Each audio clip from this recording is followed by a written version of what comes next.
नमस्कार, सत श्री अकाल, आदाब। वार्तालाप टीवी में आप सभी का स्वागत है। मैं रिदम झा एक बार फिर आज की मुख्य खबरों को लेकर आपके सामने हाजिर हूं। प्रधानमंत्री नरेंद्र मोदी ने आज स्वतंत्रता सेनानी बाल गंगाधर तिलक और चंद्रशेखर आजाद की जयंती पर उन्हें श्रद्धांजलि दी और देश के स्वतंत्रता अभियान में उनके योगदान को सराहा। प्रधानमंत्री ने कहा कि कृतज्ञ राष्ट्र उनके योगदान को हमेशा याद रखेगा। पीएम मोदी ने ट्वीट किया, भारत माँ के दो वीर सपूत लोकमान्य बाल गंगाधर तिलक और चंद्रशेखर आजाद को उनकी जन्म जयंती पर शत शत नमन। भारत और चीन के बीच जारी सीमा विवाद के बीच रक्षा मंत्री राजनाथ सिंह वायुसेना कमांडर की कॉन्फ्रेंस में शामिल हुए। इस कॉन्फ्रेंस की अध्यक्षता वायुसेना प्रमुख air chief marshal RKS Bhadauria ने की। रक्षा मंत्री ने लद्दाख में वायुसेना की भूमिका की जमकर तारीफ की और कहा कि हमें सतर्क रहने की जरूरत है।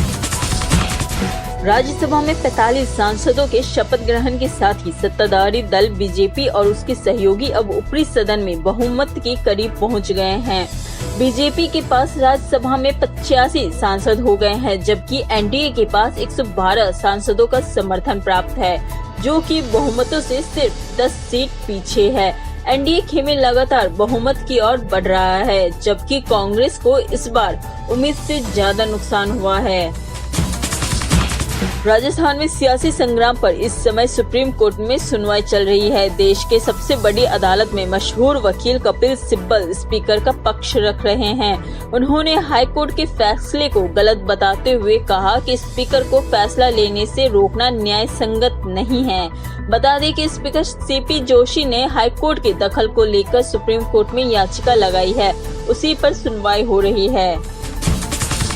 अयोध्या में 5 अगस्त को राम मंदिर के निर्माण का भूमि पूजन होना है। पीएम नरेंद्र मोदी इस दिन 1:15 पर मंदिर का शिलान्यास करेंगे, लेकिन मंदिर के शिलान्यास की तारीखों को लेकर विवाद भी शुरू हो गया है। कई संतों के अलावा काशी के जोशी भी तय मुहूर्त पर प्रश्न उठा रहे हैं। शंकराचार्य स्वरूपानंद सरस्वती ने भी भूमि पूजन के तय वक्त को अशुभ बताया है। बिहार और नेपाल में पिछले 2 दिन तक हुई बारिश के बाद राज्य की ज्यादातर नदियां उफान पर आ गई हैं। कोसी और गंडक में इसका ज्यादा असर दिख रहा है और इनका बहाव बेहद तेज है। 7 नदियां सभी जगहों पर खतरे के निशान से ऊपर बह रही हैं। भारत और चीन के बीच लद्दाख की गलवान घाटी में हिंसक झड़प के बाद दोनों देशों के बीच विवाद बढ़ गया है।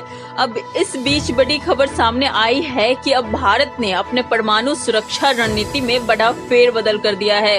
एक अमेरिकी थिंक टैंक की रिपोर्ट में बताया गया है कि भारत ने अपने परमाणु बमों के विकास और उनकी रोकथाम की रणनीति में फेरबदल किया है। अब भारत ने पाकिस्तान से हटाकर चीन पर अपना फोकस कर दिया है। अब चीन की राजधानी बीजिंग भी भारतीय परमाणु मिसाइलों की जद में है। चीन और अमेरिका के एक बड़े कूटनीतिक टकराव की ओर बढ़ रहे अमेरिका ने ह्यूस्टन स्थित चीन के वाणिज्य दूतावास को बंद करने का बुधवार को आदेश दिया और कहा कि यह कदम अमेरिकियों की बौद्धिक संपदा और निजी सुरक्षा की रक्षा के उद्देश्य से उठाया गया है। अमेरिका के कदम पर प्रतिक्रिया देते हुए चीन के विदेश मंत्रालय के प्रवक्ता वांग विनवेन ने इसे तनाव में अप्रत्याशित वृद्धि करने वाला करार दिया और जवाबी उपाय करने की चेतावनी दी।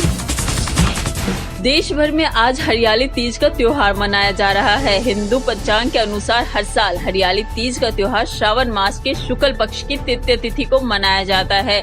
शिव पुराण के अनुसार आज के ही दिन भगवान शिव का माता पार्वती के साथ पुनर्मिलन हुआ था। आज का दिन सुहागिन स्त्रियों के लिए विशेष महत्व रखता है।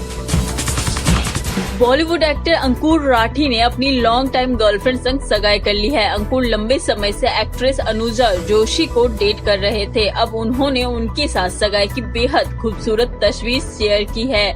इस तस्वीर को शेयर करते हुए अंकुर ने बताया कि उनकी सगाई 19 जुलाई को हुई थी। उन्होंने कैप्शन में लिखा 19 जुलाई 2020।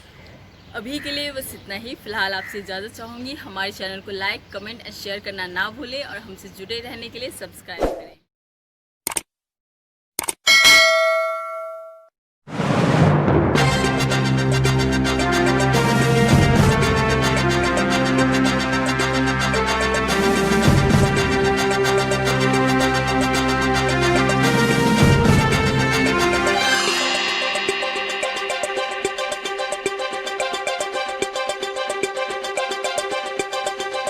वार्तालाप टीवी, आपका नजरिया, आपकी आवाज।